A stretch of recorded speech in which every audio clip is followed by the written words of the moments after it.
Shalom everybody, welcome back to this channel, Deception from the Beginning. The purpose of this channel is to bring to light what has been done in the dark, and that is that Satan deceived the whole world, and he did it from the beginning.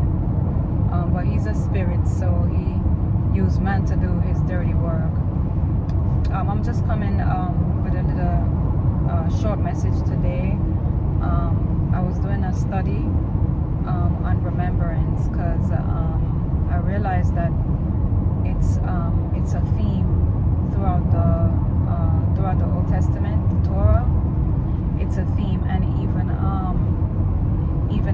even it's in some of the books of the prophets, how Israel forgot who they were, forgot who their source was, not who they were, but who their source was, right? And I saw that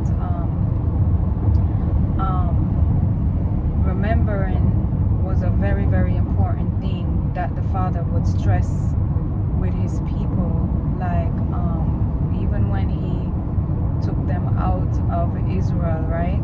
When he took them out of Egypt, right? And he gave them Passover. The purpose for that was for them to teach their children about him and about his mighty works, his outstretched arm, all the signs and the wonders and the plagues that he put upon Egypt. So they were to teach their children, and their children were supposed to teach their children's children and children's children, and so on and so forth. So it was so that they would not forget that they were strangers in the land of Egypt, and they were bondmen and bondwomen.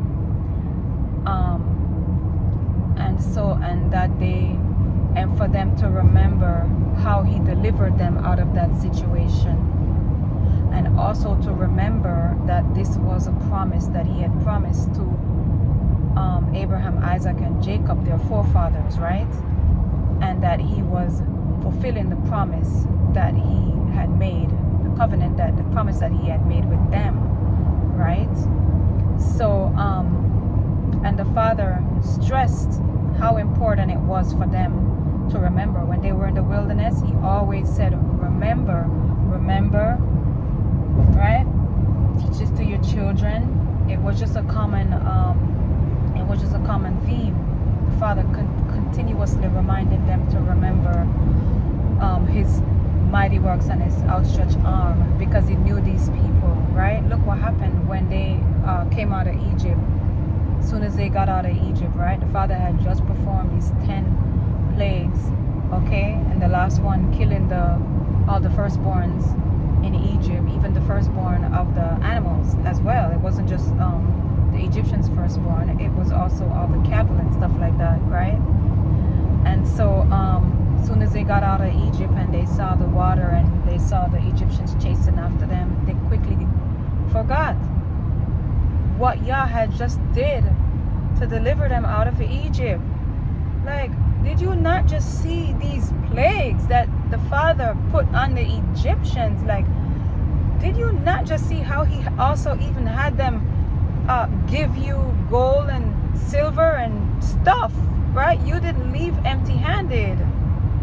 Like, and they quickly forgot all the mighty works and Yah's outstretched arm that he just did when they reached that water and they seen that water, right? At that point, they should have just been like, oh, we don't have to worry. I know, yeah, Ahayah is gonna do something about this. He's gonna get us over. Somehow he's gonna get us over, right?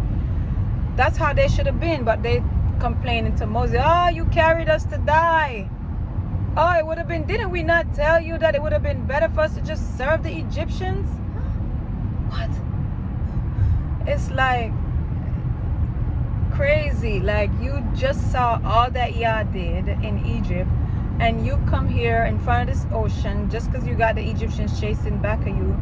You ain't got to worry about nothing. You know the one that got you out has a mighty arm, is the Almighty with his outstretched arm and his all that power. He just did all them signs and wonders. So how you gonna think that he's not gonna?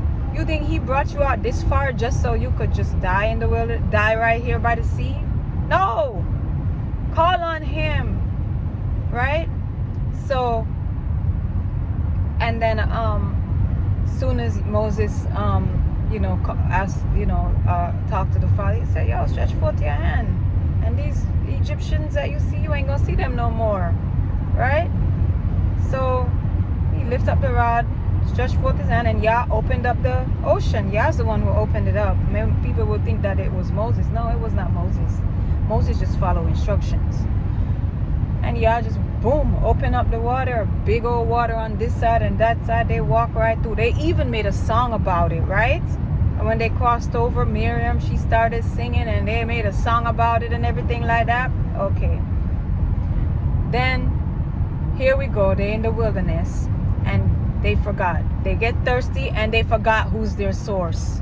They forgot Yah's mighty hand and outstretched arm that just opened up the water, and they crossed over. Now they complaining about water. Man, Yah owns all the water. All you gotta do, just ask him. Stop complaining.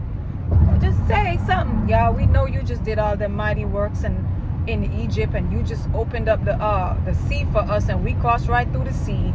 Okay, so we can't find no water. We know you know we can't find no water, so we just asking you for some water. That's it. Don't be complaining. Oh, Moses, you brought us out here to die of thirst.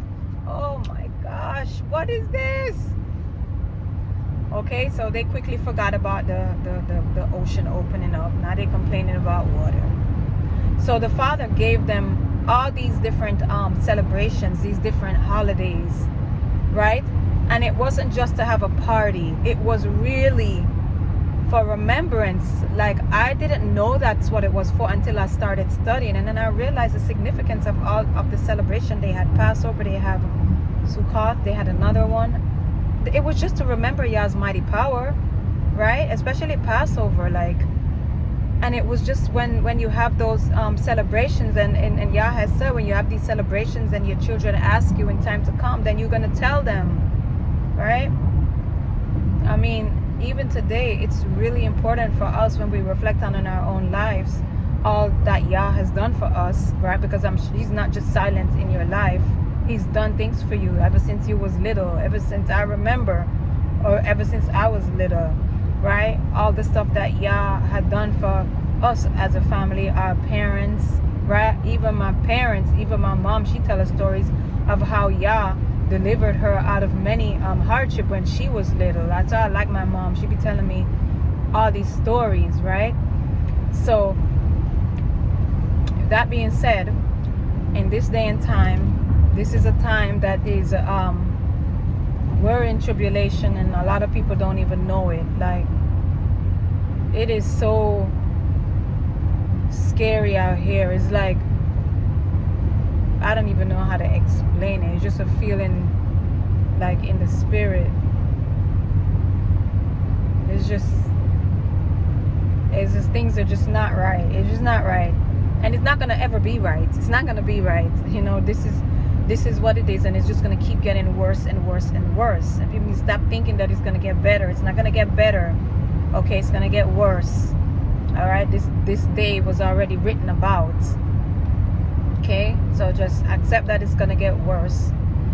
And well, the reason, and hold on to the Father. So I just wanted to come with this message to encourage all that believe on Yah, His mighty power and His outstretched arm, all that are diligent enough to seek after Yah and to read in the study guide.